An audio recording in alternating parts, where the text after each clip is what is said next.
So today we learn about the management of third stage of labor. Now third stage of labor is equally important as the first and second stage of labor. Rather, I would say it is more important. So what is third stage of labor? Now third stage of labor commences with the delivery of the fetus and ends with the delivery of the placenta and its attached membranes. That means when the fetus is born, we wait for the placenta and membranes to be expelled. So once placenta and membranes are expelled, that is what is the third stage of labor. Now what is the duration? See, normally it is 5 to 15 minutes, both in multis and primies.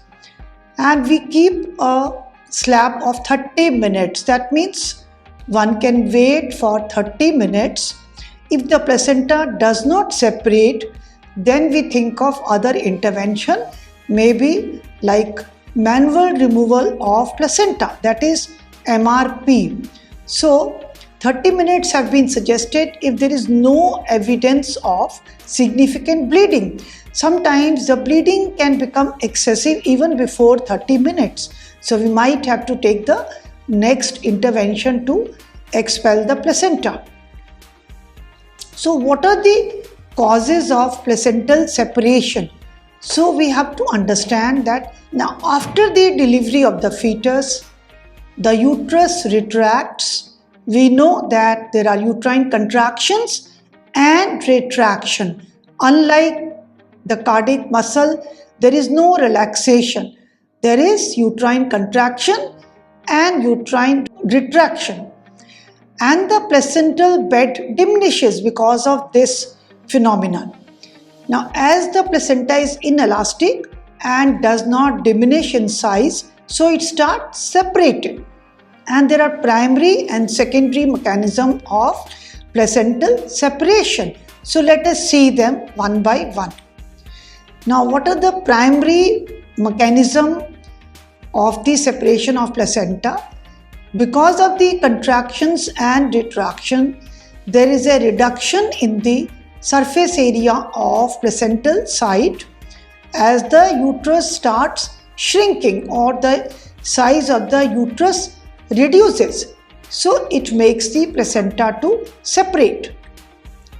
So the secondary mechanism is there is formation of hematoma due to the venous congestion, and vascular rupture in the placental bed causes the uterine contraction, and there are living ligature, the muscle layer of the myometrium, which is figure of 8. This gets compressed or pressure on the living ligatures. As a result, it closes the blood vessels and the separation process is facilitated. So placental site during separation. Now the method of placental separation. Now there are two methods by which the placenta gets separated.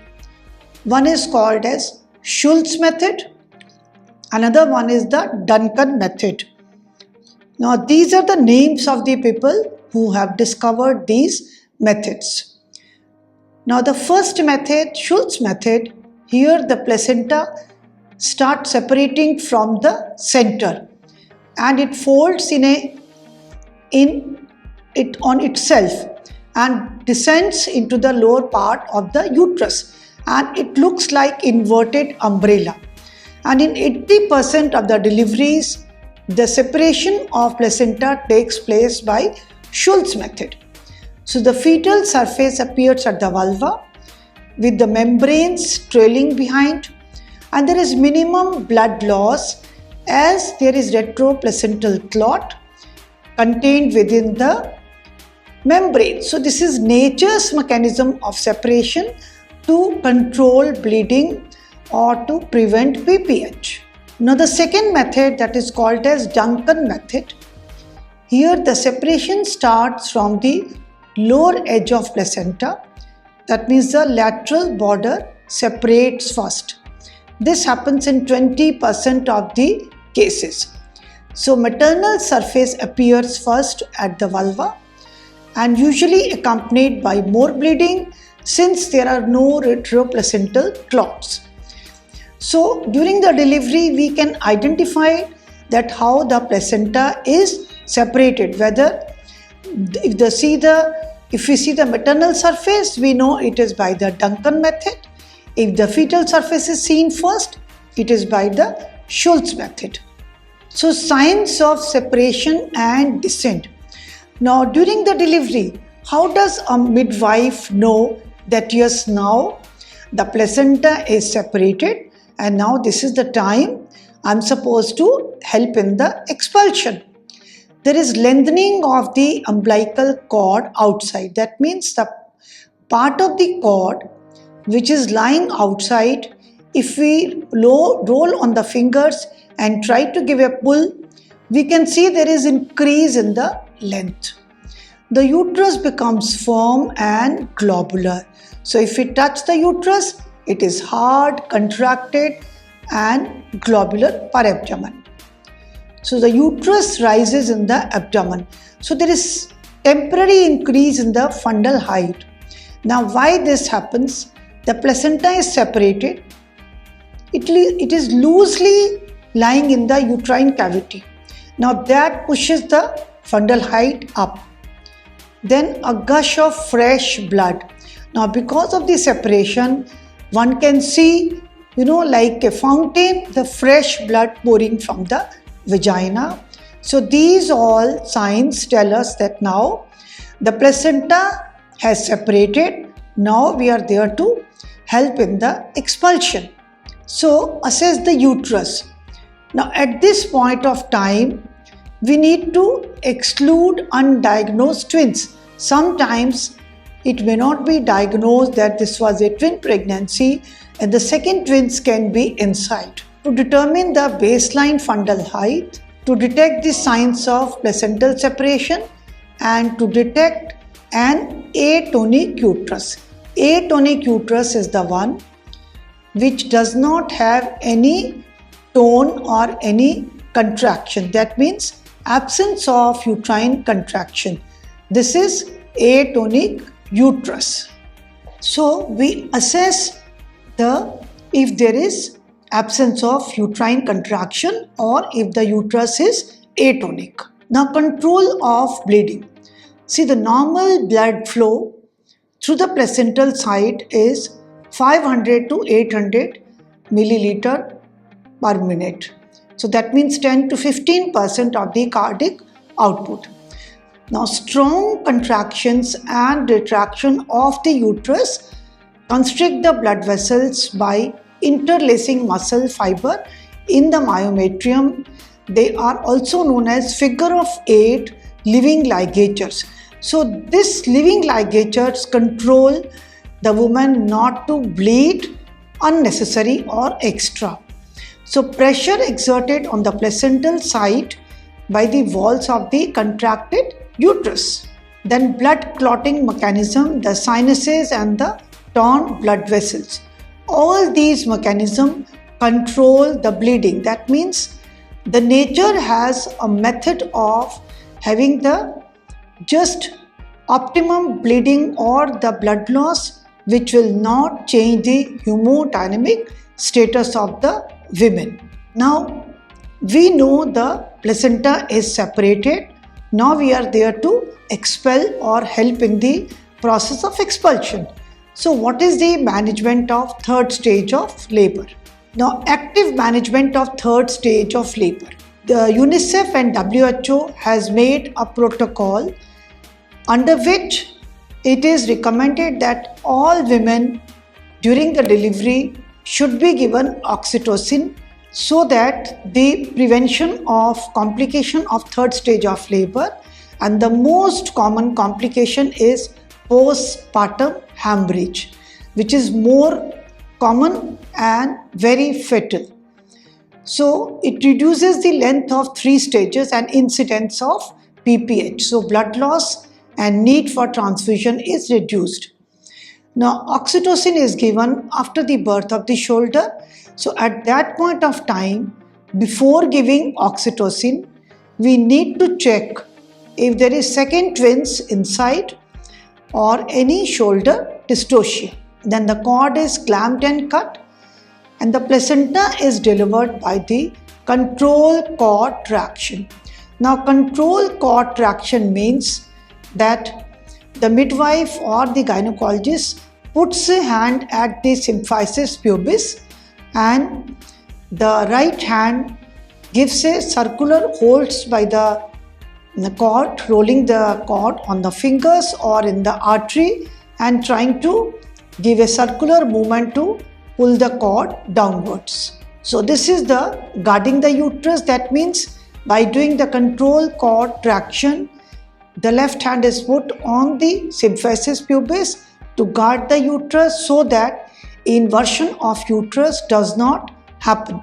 So this is what is control cord traction. The right hand is pulling the cord downward. It can be rolled on the fingers or we can hold with the artery forceps, and the left hand on the abdomen is giving a backward push and seeing to it that the uterus is not pulled out along with the placenta. Then once the placenta is visible, then we can release the left hand and try to hold the placenta and deliver the placenta. So once the placenta is delivered, we hold it in this way and try to examine placenta for its completeness and the completeness of the membranes. So it is very important that not only the placenta, along with that, the membranes also should be completely expelled. Now, control cord traction, let us understand more on this. Check that an oxytocin or uterotonic has been given. Why? Because once we try to expel the placenta out, and if there are no uterine contraction, the placenta may not be expelled and there can be retained. Placenta can become retained. So check that the uterus is well contracted, which will facilitate in the expulsion. Check that the counter traction is applied, which is also called as Brandt's Andrews maneuver. Check for the signs of separation and descent. So before applying the control cord traction, one has to be very sure that the placenta is separated by cross-checking on the signs of placental separation. Check that the cord traction is released before the counter traction is stopped. This figure shows you how the manual removal of placenta is done in case the placenta is not expelled within half an hour. Then the other intervention is to remove or expel the placenta by manual removal of placenta. This procedure is done under general anesthesia and it is done in the operation theatre. Now, aftercare. So before leaving to check the placenta and membrane, check the uterus is well contracted. Check that the PV loss is, that means the bleeding per vagina is minimum. Inspect the perineum, vulva, vagina in good light. Now the inspection is required in order to see if there is any laceration, any tear, any extension of the episiotomy, and this should be done under good light. The baby should be pink. So assess baby's respiration, heart rate. Baby should be warm to touch, whether the baby is fed or not. Now, as soon as the baby is born, the baby is put on mother's abdomen and the mother is asked to make the baby suck the breast, or the mother puts the baby for breastfeeding. Even 1 or 2 sucks also will initiate breastfeeding. Then make sure the cord clamp is secure. That means the cord clamp put properly and the cord does not bleed. So this is to show you that how the completeness of the placenta and membrane is checked. Now sometimes there can be accessory lobe in the placenta. This is also called as placenta succinturata.